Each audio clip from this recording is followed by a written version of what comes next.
unlimited drama series.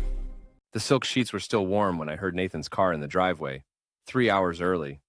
My heart stopped as Julian scrambled for his clothes, whispering curses I'd never heard him use before. This wasn't supposed to happen. Nathan never came home early from his project meetings. Never. Isolde, what do we do? Julian's voice cracked like a teenager's as he fumbled with his belt buckle. I should have been panicking, but instead, I felt oddly calm. Maybe it was the wine, or maybe it was the thrill of finally being caught. Part of me had been waiting for this moment for months. Window, I whispered, pointing to the fire escape. Go.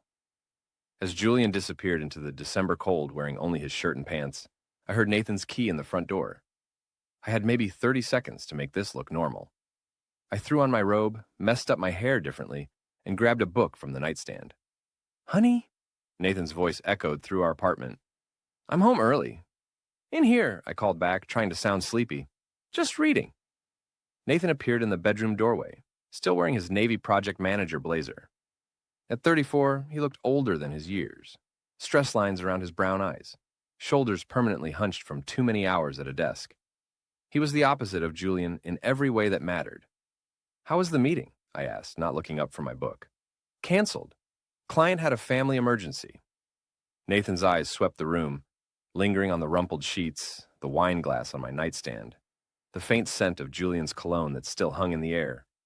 I watched him process it all with that methodical mind of his. Nathan never missed details. It's what made him good at his job and insufferable as a husband. You've been drinking, he said. Not a question. One glass. Is that a crime now? I kept my voice light, playful. You're always telling me to relax more. Nathan picked up Julian's forgotten cufflink from the carpet. Gold, engraved with initials. He held it up between us like evidence in a trial. Whose is this? My mouth went dry, but I forced a laugh. How would I know? Probably fell out of the laundry basket. You know how our building's washing machines mix everyone's stuff together. It was a terrible lie, and we both knew it. Nathan's jaw tightened as he pocketed the cufflink. I'll be sleeping in the guest room tonight, he said quietly. Nathan, don't be ridiculous. You're being paranoid again. But he was already walking away, leaving me alone with the lingering scent of my lover and the cold realization that my husband might not be as clueless as I'd thought. I reached for my phone and texted Julian. Coast clear. That was close. He didn't respond. The next morning, Nathan was gone before I woke up. He'd left coffee made and Ella's lunch packed. Our 7-year-old daughter never had to worry about adult problems affecting her routine. That was Nathan's way. Dutiful, predictable, boring. At work, I found Julian at his desk, looking pale and jumpy. The marketing department buzzed around us with typical Monday morning energy. But Julian kept glancing toward the elevators, like he expected Nathan to appear with a baseball bat. We need to talk, I said, sliding into the chair beside his desk. Isolde, last night was too close. Maybe we should what? Stop having the best sex of our lives because my husband came home early once? Julian was 29, 3 years younger than me, with the kind of easy charm that made clients fall in love with our company's marketing campaigns. But right now, he looked like a scared boy. He almost caught us in your bed. Your marital bed, Isolde. But he didn't catch us. And even if he had, so what? I'm an adult. I can make my own choices. What about Ella? The mention of my daughter sent a spike of irritation through me. Everyone always brought up Ella when they wanted to make me feel guilty about living my life. Ella's fine. She's 7. She doesn't understand adult relationships. And frankly, it might be better for her to see her mother happy instead of pretending to be satisfied with a man who treats me like a roommate. Julian's phone buzzed. He glanced at it and paled further. What? I leaned over to look. It's a LinkedIn connection request. From Nathan. We stared at the screen. Nathan's professional headshot smiled back at us. That same methodical, patient expression he wore when he was solving problems at work. That's weird, Julian said. It's psychological warfare, I corrected. He's trying to intimidate you.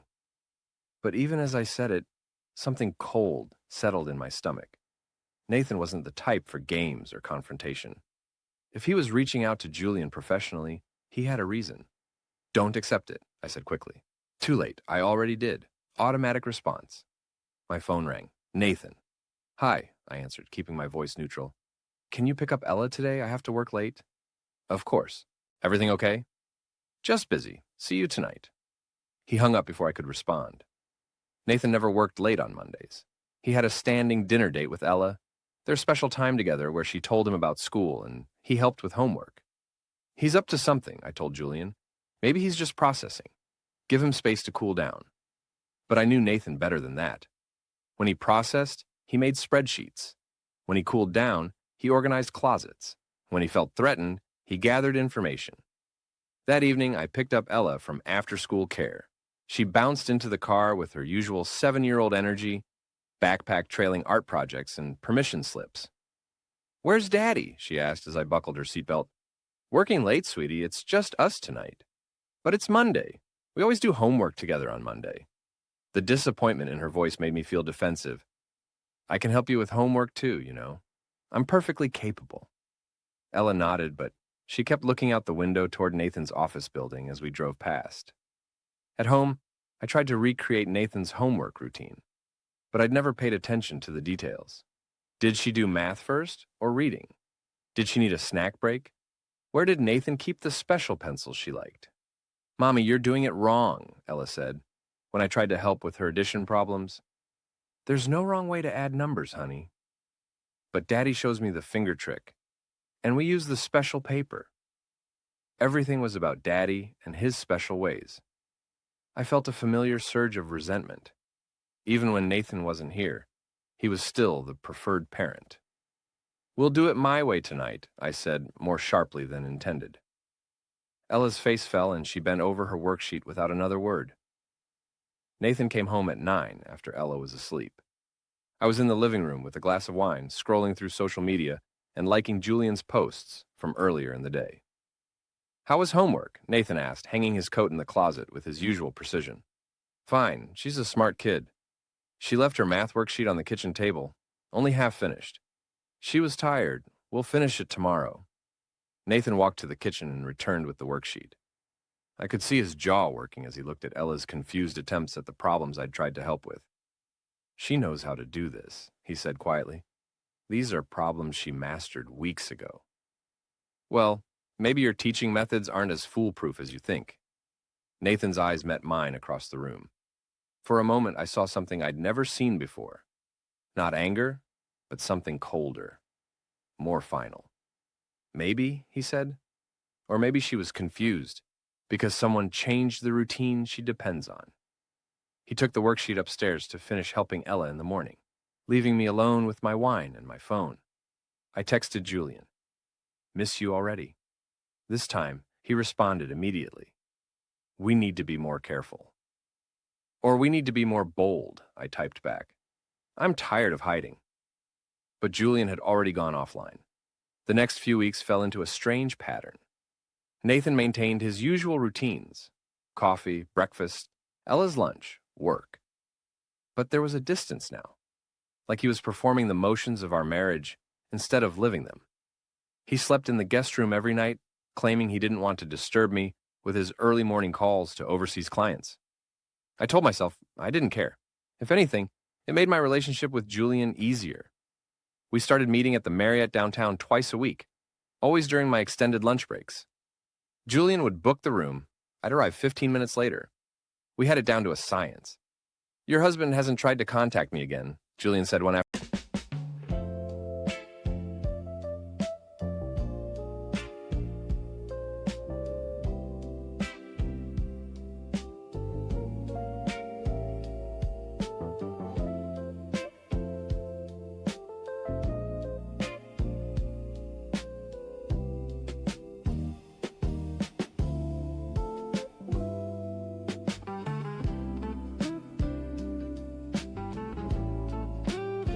As we lay tangled in hotel sheets. Maybe he's letting it go. Nathan doesn't let anything go. He's probably building a case file. A case file for what? I traced patterns on Julian's chest, enjoying the way his breath caught. Divorce, custody. He's methodical about everything. And that doesn't worry you? Should it? I'm Ella's mother. Courts favor mothers, especially when the father's a workaholic who travels for business. Julian was quiet for a long moment. Isolde, what if he has evidence? Photos, texts, something concrete? Then we'll deal with it. I'm not going to live my life in fear of Nathan's spreadsheets and filing systems. But that night, I found myself checking my phone more carefully, deleting texts immediately after sending them, just in case. Nathan was in the kitchen when I got home, helping Ella with a science project about the solar system. They had construction paper and markers spread across the table, and Ella was carefully coloring Jupiter's red spot. Mommy, look. Daddy's helping me make all the planets. That's nice, sweetie. I kissed the top of her head and grabbed a water bottle from the fridge. We're learning about orbits, Nathan said without looking up. How some things that seem stable are actually just moving in predictable patterns around something else. I felt his words like a challenge. Sounds complicated for second grade. Not really. Once you understand the forces involved, it's quite simple. Everything has a gravitational pull. Everything has consequences. Ella looked up from her coloring. What are consequences, Daddy? When one action causes something else to happen, like if you don't do your homework, the consequence is getting a bad grade. Or if someone makes bad choices, I said, looking directly at Nathan, the consequence might be that they end up happier. Nathan's hand stilled on the marker he was using to label Saturn's rings. Or it might be that they lose everything they thought they could take for granted. We stared at each other over our daughter's head while she innocently colored planets, oblivious to the war being waged in metaphors about orbital mechanics. My phone buzzed. A text from Julian. Drinks tomorrow? There's something I need to tell you. I typed back, can't wait. Nathan's eyes flicked to my phone, then back to the solar system project. Ella, why don't you go wash your hands before dinner, he said. After she left the room, Nathan carefully capped his markers and began cleaning up the art supplies. We need to talk, he said. About what? About where this is heading. About what's best for Ella. Ella's fine. She's a happy, healthy kid. She asked me yesterday why Mommy doesn't live here anymore. My stomach dropped. What do you mean? I live here. You sleep here sometimes, you eat here occasionally, but you're not present, Isolde. She notices. That's ridiculous. I work full-time and still manage to... Manage to what? Show up to parent-teacher conferences you forgot about? Miss her school play because you were stuck in a meeting? Forget to pack her lunch 3 times last week? Each accusation hit like a slap because they were all true. But instead of guilt, I felt anger. I'm doing my best to balance everything. Maybe if I had a more supportive husband instead of one who keeps score of every little mistake. Little mistake? Nathan's voice rose for the first time in months. You're having an affair, Isolde. You brought him into our home, into our bed. You're lying to our daughter every day. I never lied to Ella about anything. You're lying by omission. She thinks her parents are just going through a rough patch.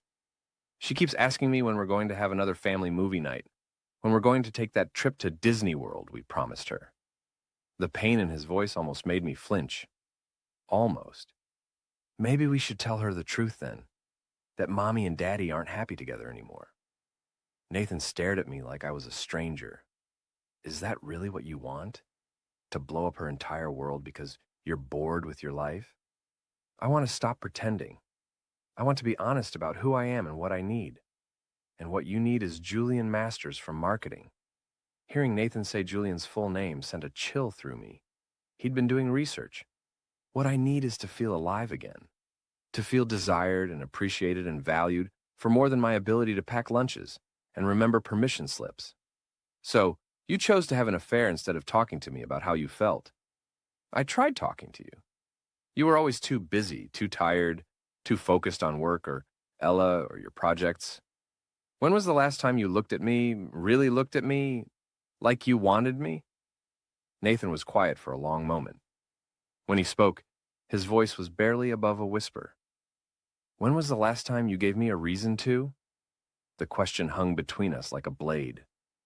Before I could respond, Ella came bouncing back into the kitchen, hands clean and ready for dinner. Are we having spaghetti?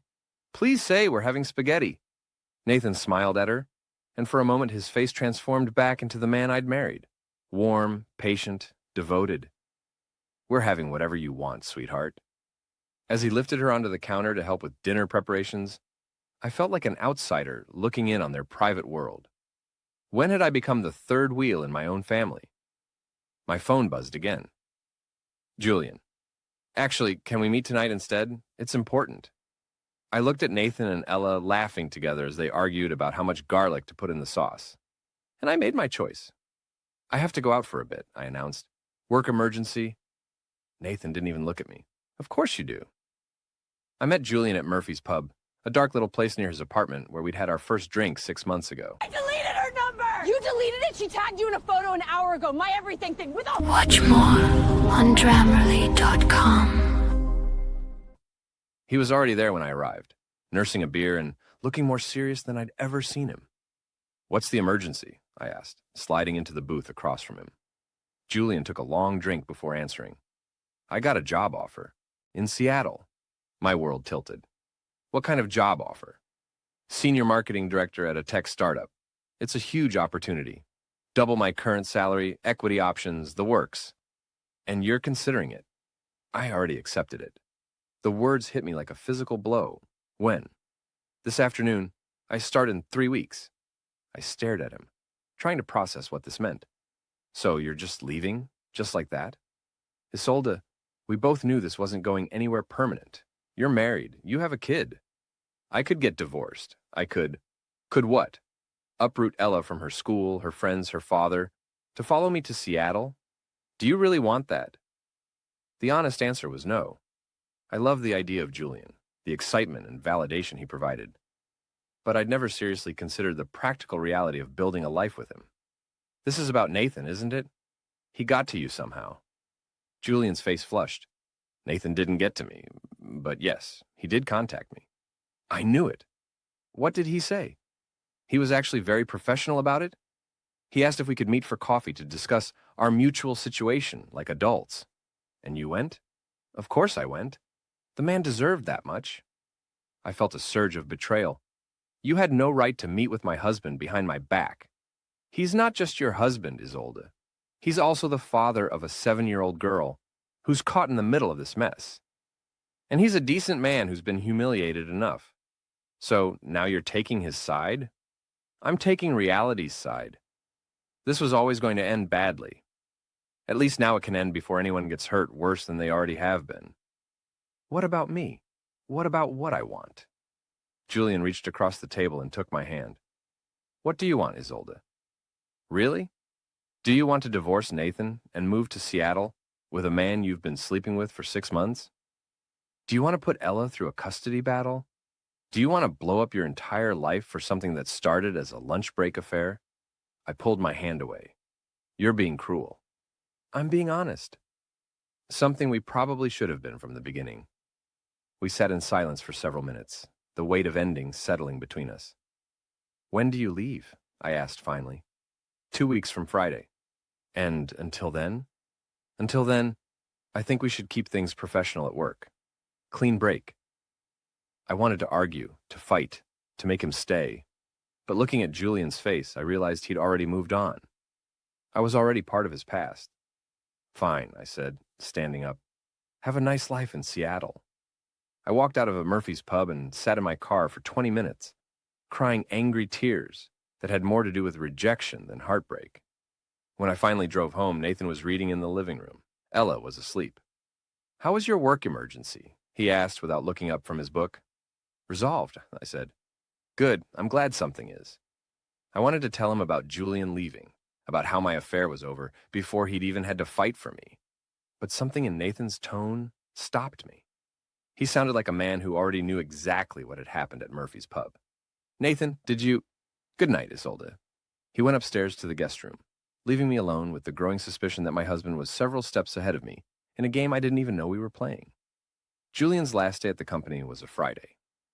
There was a small goodbye party in the break room, cake, coffee, and the usual awkward small talk about staying in touch. I watched from across the room as he shook hands with colleagues and accepted business cards he'd probably never use. He looked happy, relieved even.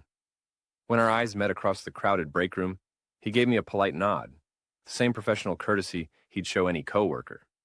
6 months of stolen afternoons and whispered promises reduced to a nod. I left early that day, claiming a headache. At home, Nathan was in his study, door closed, talking quietly on the phone. Through the thin walls, I could hear fragments: documentation, timeline, best interests of the child. Ella was in the living room, watching cartoons and eating goldfish crackers straight from the bag. "Hi, Mommy. Daddy said I could have a snack before dinner." "That's fine, sweetie." I sat beside her on the couch, suddenly desperate for the uncomplicated warmth of my daughter's presence. "Mommy, are you and Daddy getting divorced?" The question came out of nowhere, delivered in the same casual tone she might use to ask about the weather. Why would you ask that? Because Sarah's parents got divorced last year, and first they stopped sleeping in the same room, and then her daddy moved out, and then they had to go to court. My heart clenched. Daddy's just sleeping in the guest room because he's been having trouble sleeping. It's not. And Sarah said her mommy had a boyfriend before the divorce, and he used to come over when her daddy wasn't home. The goldfish crackers turned to dust in my mouth. "Ella, where did you hear that?" "I didn't hear it. I saw it." "Saw what?" "The man who comes over sometimes when Daddy's at work. He's tall and has brown hair, and he smells like the cologne samples at the department store." Julian. She'd seen Julian. "Sweetie, he was just helping Mommy with some work stuff." Ella looked at me with Nathan's eyes. Too perceptive, too knowing.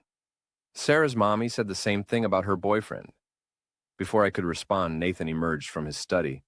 He looked at both of us sitting on the couch, and I wondered how much of the conversation he'd overheard. "Ella, why don't you go wash up for dinner?" After she left, Nathan sat in his armchair across from me. We hadn't sat in the same room together like this in weeks. "She knows," I said. "She's known for a while. Children aren't stupid, Isolde. They notice when their world is falling apart. I never wanted her to get hurt. But you knew she would be. You knew this would hurt all of us, and you did it anyway." I felt defensive anger rising in my chest. I didn't plan for any of this to happen. I didn't wake up one day and decide to have an affair. No, you made a series of small decisions that led to one big betrayal. You chose to have drinks with Julian after work. You chose to meet him for lunch. You chose to bring him into our home, into our bedroom. You don't understand what it's like to feel invisible in your own marriage. And you don't understand what it's like to love someone who's slowly disappearing before your eyes. The pain in his voice stopped me cold. "Nathan, I tried, Isolde. I tried to figure out what I'd done wrong, how I'd failed you. I worked fewer hours, planned more date nights, took on more of the household responsibilities. But nothing I did mattered because the problem wasn't me. It was that you'd already decided you wanted someone else. It wasn't about wanting someone else. It was about wanting to feel alive again. And now? How do you feel now that Julian's moved to Seattle?" The question hit like a slap. "How did you—" "I know a lot of things, Isolde. I know about the hotel rooms, the deleted texts, the lies you told Ella about working late. I know Julian got a job offer the same day we had our conversation about consequences." "You got him fired?" Nathan's laugh was bitter. "I didn't get him fired. I helped him realize that Seattle offered better opportunities for his career growth. You manipulated him. I offered him a choice. He could continue an affair with a married mother and deal with the inevitable fallout when everything came to light, or he could take a lucrative job offer in a city where he could start fresh.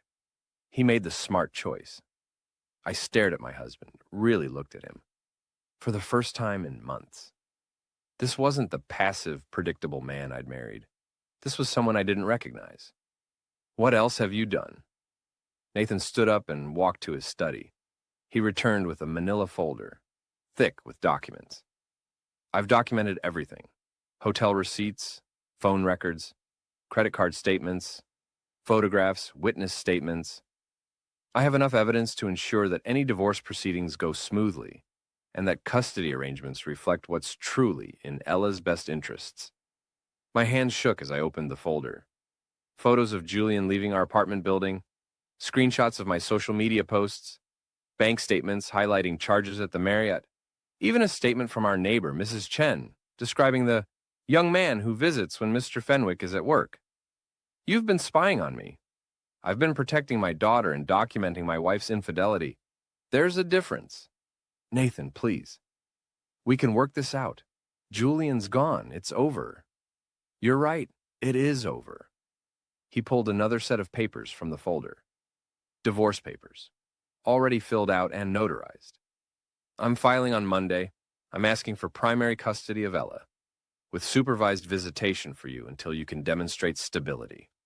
Supervised visitation? Nathan, you can't be serious.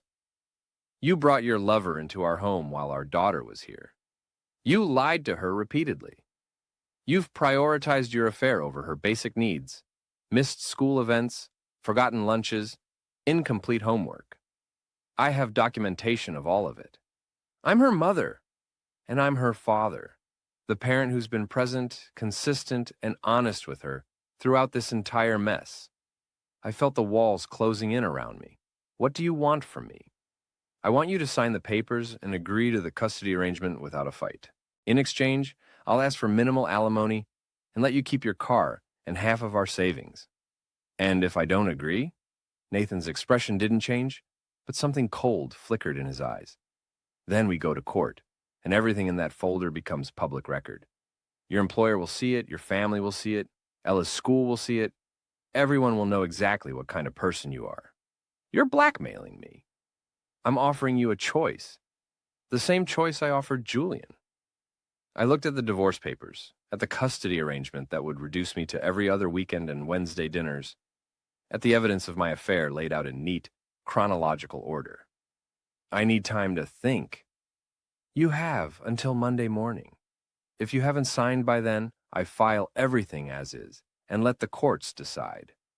Nathan gathered up the papers and returned them to the folder. I'll be staying at my brother Tom's house this weekend. Ella will come with me. That should give you plenty of time to think. You can't just take her. I can and I am. She needs stability right now, and clearly you're not in a position to provide it. After they left, Ella confused and clutching her overnight bag, Nathan calm and methodical as always, I sat alone in our apartment and tried to figure out how everything had gone so wrong so quickly. My phone buzzed, a text from my mother. How are things going, honey? You seemed stressed at lunch last week. I stared at the message, remembering how I'd complained to my mother about Nathan's controlling behavior, how she'd encouraged me to live a little and find happiness wherever you can. Now I wondered if Nathan had documentation of that conversation too. I poured myself a glass of wine and called my sister Maya. Isolde, what's wrong? You sound terrible. Nathan's filing for divorce. He wants primary custody of Ella. There was a long pause. I'm sorry, but I can't say I'm surprised. What's that supposed to mean? It means you've been having an affair for months, and everyone knew it except Nathan. And now that he knows, you're facing the consequences. Everyone knew? Isolde, you posted photos with Julian on social media. You talked about him constantly. You made jokes about Nathan being boring and old-fashioned. What did you think would happen? I felt sick. I thought I was just living my life. You were destroying your family. And now you're surprised that Nathan's protecting his daughter? She's my daughter too. Then start acting like it. Sign the papers, accept the custody arrangement, and try to rebuild some kind of relationship with Ella that isn't based on lies. Maya hung up, leaving me alone with my wine and the growing realization that I had no allies left. The weekend stretched endlessly. I tried calling Ella, but Nathan said she was busy with activities. The zoo on Saturday, a movie on Sunday. Normal family things that I'd been too distracted to do with her for months. On Sunday night, I made my decision. I signed the papers. Monday morning, I drove to Nathan's office and handed him the folder. He looked through each page carefully, his face expressionless. Thank you, he said finally. This is better for everyone. When can I see Ella? Wednesday dinner, as outlined in the agreement. I'll pick her up at 8. Nathan, I know I made mistakes, but she's still my daughter. I still love her. For the first time since this all began, Nathan's composure cracked slightly. I know you do. That's the only reason you're getting unsupervised visits at all. He stood up and walked me to the door of his office. For what it's worth, Isolde, I hope you find whatever it was you were looking for. As I walked through the lobby of Nathan's building, I caught my reflection in the polished marble walls. I looked like a stranger, hollow-eyed, defeated, alone. I had wanted to feel alive again. Instead, I had never felt more empty. The divorce was finalized 6 weeks later. Nathan kept the apartment. I moved into a studio across town. Ella visited on Wednesdays and every other weekend, and slowly, we began building a new relationship based on honesty instead of lies. Julian never called from Seattle, and Nathan thrived. He got a promotion at work, started dating a kind woman from Ella's school, and never once spoke badly about me to our daughter. I had thought I was playing a game I could win. Instead, I discovered that Nathan had been playing chess while I was playing checkers, and he had won completely.